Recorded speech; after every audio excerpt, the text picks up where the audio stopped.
Hello बच्चों, let's see this question. Which among the given elements is or are diatomic, यानी कि उसकी atomicity दो होनी चाहिए। Options are argon, oxygen, nitrogen and D says hydrogen. चलिए इस क्वेश्चन को सॉल्व करते हैं बच्चों। सबसे पहले तो ये देखते हैं कि इस क्वेश्चन को सॉल्व करने के लिए हमारे पास कौन से की कॉन्सेप्ट की जानकारी होनी चाहिए। तो देखो, ये जो सवाल है बच्चों, ये basically atomicity atomicity of molecule का सवाल है। Atomicity of molecule. देखिए, मॉलिक्यूल क्या होते हैं बच्चों? मॉलिक्यूल ऐसे स्पीशीज होते हैं जहां पर दो से ज्यादा एटम्स मिलके उस स्पीशी को बनाते हैं, राइट। अब यहाँ पर बात आती है कि जो मॉलिक्यूल आपके पास बना है उसमें कितने एटम्स हैं, वही उसकी कहलाती है atomicity.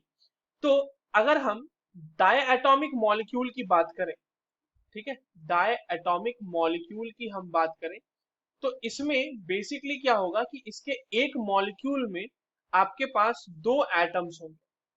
Two atoms make a molecule, वही कहला जाएगी उसकी एटॉमिक सिटी। इसी तरह ट्राई एटॉमिक मॉलिक्यूल अगर होगा तो उसमें तीन एटम्स होंगे, है ना। अब हमारे पास जो ऑप्शन है बच्चों, उनको चेक कर लेते हैं। देखिए, पहला ऑप्शन आपके पास दिया हुआ है आर्गन। आर्गन जो है, आर्गन की अगर हम बात करें बच्चों, तो ये एक इनर्ट गैस, ठीक है, इनर्ट गैस है। ये आपस में भी मॉलिक्यूल बना के नहीं रहता, ये एटॉमिक फॉर्म में ही मौजूद रहता है, अपने पास एटॉमिक फॉर्म में ही रहना पसंद करता है। इसीलिए आप आर्गन का इस तरह से मॉलिक्यूल एग्जिस्ट करता हुआ नहीं देखेंगे। तो इसकी एटॉमिसिटी वन ही है बेसिकली। ये आपका एटॉमिसिटी दो वाला नहीं हो सकता, डायटोमिक मॉलिक्यूल नहीं हो सकता। ऑप्शन आता है बी।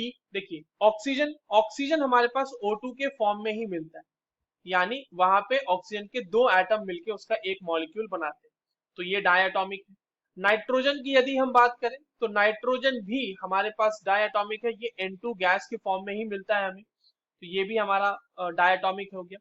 और हाइड्रोजन की अगर हम बात करें बच्चों, तो हाइड्रोजन भी हमें H2 के फॉर्म में ही मिलता है नेचर में, तो ये भी हो गया हमारा diatomic. So the correct answer for this question will be B, C and D. I hope you understood this well. All the very best.